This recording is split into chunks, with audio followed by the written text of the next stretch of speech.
अस्सलाम वालेकुम स्टूडेंट्स। आज एक नया चैप्टर स्टार्ट कर रहे हैं हम लोग और चैप्टर का नाम है सेल साइकिल। ठीक है, और सेल साइकिल में जो हमारे पास पहला टॉपिक है वो है क्रोमोसोम्स।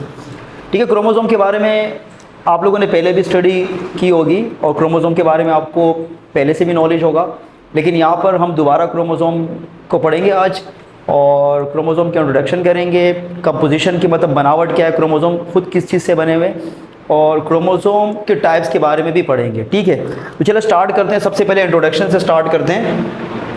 ये जो क्रोमोसोम वर्ड है ना, इसको सबसे पहले एक एम्ब्रियोलॉजिस्ट था, आप बायोलॉजिस्ट भी कह सकते हैं, उन्होंने इस टर्म को यूज़ किया था और उसका नाम था वेल्टर फ्लेमिंग। ठीक है, तो ये खुद क्या था, एक एम्ब्रियोलॉजिस्ट थे और ये जर्मन एम्ब्रियोलॉजिस्ट थे और उनका नाम क्या था, वेल्टर फ्लेमिंग। उन्होंने कैसे क्रोमोसोम को डिस्कवर किया था, वो एक एक्सपेरिमेंट कर रहे थे सैलेमेंडर पे। सैलेमेंडर एक ऑर्गेनिज्म होता है, सैलेमेंडर।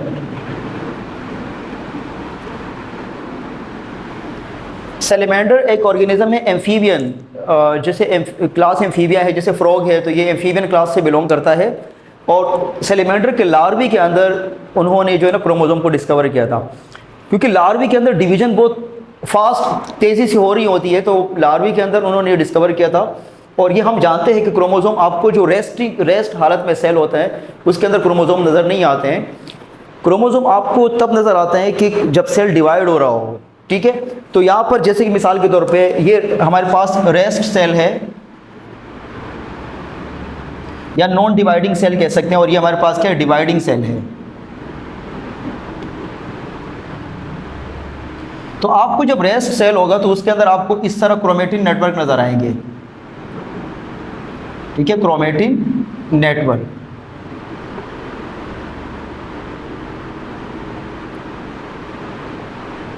लेकिन जब सेल डिवाइड होना स्टार्ट हो जाता है तो डिवीजन के दौरान ये जो क्रोमेटिन नेटवर्क है ना, ये छोटे छोटे थ्रेड लाइक स्ट्रक्चर के अंदर ये ब्रेकडाउन हो जाते हैं और उनको फिर क्या नाम देते हैं, क्रोमोसोम। ठीक है, तो क्रोमोसोम जो है ना, आपको डिवाइडिंग जो सेल डिवाइड हो रहा होगा तो उसके अंदर आपको क्रोमोसोम नजर आएंगे। तो वेल्टर फ्लेमिंग ने पहली बार क्रोमोसोम को जो ऑब्जर्व किया था वो सैलेमेंडर लार्वी के अंदर ऑब्जर्व किया था, और सैलेमेंडर लार्वी के अंदर जो सेल डिवीजन थी ना बहुत तेज़ी से हो रही थी, तो तभी उनको क्रोमोसोम नजर आया। और क्रोमोसोम का नाम भी उन्होंने फिर दिया था, सजेस्ट किया था। लेकिन जो क्रोमोसोम का नाम है कि मिसनोमर है। क्रोम का मतलब होता है कलर, ठीक है, और जोम का मतलब होता है बॉडी। तो ये जो नाम है मिसनोमर है। उन्होंने एक केमिकल इस्तेमाल किया था, परकिंस एनालिन। ठीक है, एक केमिकल इस्तेमाल किया था। जब हम स्लाइड बनाते तो उसके ऊपर कुछ हम कलर केमिकल लगाते ताकि स्लाइड के अंदर कोई चीज़ हम देखना चाहें, कलरलेस चीज़, ताकि हमें क्लियरली वो नज़र आ सके। तो उन्होंने एक केमिकल इस्तेमाल किया था। उस केमिकल की वजह से उनको ऐसा लगा कि क्रोमोसोम जो है ना, जब उन्होंने ऑब्जर्व किया तो क्रोमोसोम का कलर डार्क लग रहा था। जो बनिस्बत बाकी ऑर्गेनेल्स थे उनके बनिस्बत क्रोमोसोम का कलर डार्क लग रहा था, और उन्होंने क्रोमोसोम को नाम दिया कलर बॉडी। लेकिन बाद में जब पता चला कि क्रोमोसोम जो है तो कलरलेस होते हैं और इनका कोई कलर नहीं होता है, तो बाद में पता चला कि वो जो उनको जो कलर नज़र आया था वो किसका कलर था, बेसिकली वो केमिकल का कलर था। ठीक है, परकिंस एनालिन का कलर था वो। ठीक है, तो अभी अगर आप इसकी डेफिनेशन लिखेंगे तो इसकी डेफिनेशन ये होगी, chromosome are the thread like structure. ये एक धागे की तरह स्ट्रक्चर्स होते हैं। ठीक है, और ये सेल के अंदर नज़र आते हैं, लेकिन ये किस टाइम नज़र आते हैं, जब सेल डिवाइड हो रहा होता है। Chromosome are the thread like structure that appear in the cell at the time of cell division. तो क्रोमोसोम जो ना थ्रेड लाइक स्ट्रक्चर है और ये सेल के अंदर कब अपेयर होते हैं, जब सेल डिवाइड हो रहा होता है। ठीक है, तो फिर बताया था इंट्रोडक्शन में कि क्रोमोसोम का जो वर्ड है ये पहली बार जो है वेल्टर फ्लेमिंग ने दिया था, और आप यूँ समझ लो क्रोमोसोम को डिस्कवरी वेल्टर फ्लेमिंग ने किया था, और खुद एम्ब्रियोलॉजिस्ट थे, जर्मन से बिलोंग करते थे। और क्रोमोसोम की जो डेफिनेशन है वो ये है, chromosome are thread like structure that appear in the cell. ठीक है, at the time of cell division.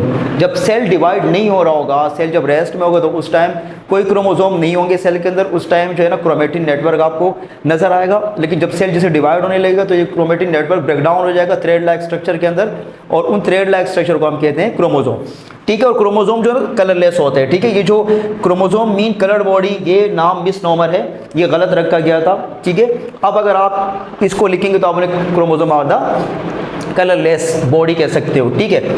Composition की बात करें, देखिए कंपोजिशन जो है ना क्रोमोसोम की, इसमें मेनली दो चीज़ें आपको मिलती है, एक डीएनए, ठीक है, और इसके अलावा प्रोटीन बेसिक प्रोटीन। देखो हम जानते हैं कि प्रोटीन जो है ना, ये मोनोमर जो इनके होते हैं वो अमाइनो एसिड्स होते हैं, और अमाइनो एसिड्स में कुछ हमारे पास ऐसे there are 20 types of amino acids, और कुछ अमाइनो एसिड्स ऐसे होते हैं जो बेसिक नेचर के होते हैं। बेसिक मतलब जो जिसका पीएच 7 से ऊपर होता है, ठीक है। कुछ अमाइनो एसिड्स ऐसे होते हैं जो एसिडिक नेचर के होते हैं, जिनका पीएच 7 से कम होता है, ठीक है। और कुछ अमाइनो एसिड न्यूट्रल भी होते हैं। तो ये जो प्रोटीन है, ये जो हिस्टोन प्रोटीन है जो डीएनए के अंदर पाया जाता है, ये हमारे पास कौन सा प्रोटीन कहलाता है? Basic protein. तो आपने दो चीज़ें याद रखनी है कि chromosome are composed of DNA and basic protein, और प्रोटीन का नाम क्या है? Histone protein. लेकिन एक बात आपको ध्यान में रखनी चाहिए, जो प्रोकैरियोटिक सेल के अंदर क्रोमोसोम होते हैं, जैसे प्रोकैरियोटिक जैसे बैक्टीरिया वगैरह है, ठीक है, साइनोबैक्टीरिया है, तो वो जो यूनिसेलुलर ऑर्गेनिज्म है और उनके अंदर जो क्रोमोसोम है, उनके अंदर हिस्टोन प्रोटीन नहीं पाया जाता, और सिर्फ किसका बना होता है क्रोमोसोम? डीएनए का बना होता है। तो आपने बात ज़हन में याद रखनी है, तभी हम जो प्रोकैरियोटिक सेल के क्रोमोसोम होते हैं उनको हम ट्रू क्रोमोसोम नहीं कहते, ठीक है। तो यहाँ तक बात समझ में आ गई। और इसके अलावा थोड़ा बहुत जो है ना क्रोमोसोम के अंदर आरएनए भी पाया जाता है, बहुत कम क्वांटिटी में होता है, 10% समझ लो या 15% समझ लो। वो क्यों? क्योंकि हमें पता है कि जो आरएनए है वो डीएनए से बन रहा होता है, तो डीएनए तो है ही क्रोमोसोम के अंदर, तो डीएनए जब आरएनए बनाएगा, जब तक वो वहाँ से ट्रांसफ़र नहीं होते तो वहीं पे पड़ा रहता है। तो हम ये भी कह सकते हैं कि क्रोमोसोम के अंदर थोड़ी बहुत क्वांटिटी जो है ना वो आरएनए की भी होती है, ठीक है। तो ये हमारे पास कंपोजिशन हो गई। अच्छा, एक और आपको एक चीज़ बता दूँ, हमें पता है कि सेल के अंदर जो है ना न्यूक्लियस है, न्यूक्लियस के अंदर जो है ना क्रोमेटिन नेटवर्क पाया जाता है, ठीक है, जैसे मैंने यहाँ पर मेंशन किया है, ठीक है। और उसके अलावा जब क्रोमेटिन नेटवर्क जब सेल डिवाइड होने लगता है तो ये क्रोमेटिन नेटवर्क कंडेंस हो जाते हैं और ये ब्रेक डाउन हो जाते हैं थ्रेड लाइक स्ट्रक्चर के अंदर, वो कहलाते हैं क्रोमोसोम। तो यहाँ से ये बात हमें समझ में आ गई कि सेल के अंदर न्यूक्लियस है, न्यूक्लियस के अंदर क्रोमोसोम्स है, और क्रोमोसोम के अंदर क्या है? डीएनए है, और डीएनए के अंदर क्या है? छोटे छोटे यूनिट्स होते हैं जिनको हम कहते हैं जीन, जो हेरिडिटी कैरेक्टर को स्टोर करते हैं और एक जनरेशन से दूसरी जनरेशन तक लेके जाते हैं, ठीक है। तो ये हमारे पास इंट्रोडक्शन हो गई। अच्छा, क्रोमोसोम के कुछ आपने पार्ट के नाम याद रखने हैं। ये जो आपको सेंटर देखो, एक दो इसके आर्म नज़र आ रहे हैं, इसको तो हम नाम देंगे आर्म, ठीक है। ये जो सेंटर पार्ट है इसको हम कहते हैं सेंट्रोमियर, सेंट्रोमियर, ठीक है। और सेंट्रोमियर के ऊपर एक डिस्क शेप प्रोटीन होती है, उस प्रोटीन को मैं यहाँ ग्रीन से मेंशन कर रहा हूँ, उस प्रोटीन को हम नाम देते हैं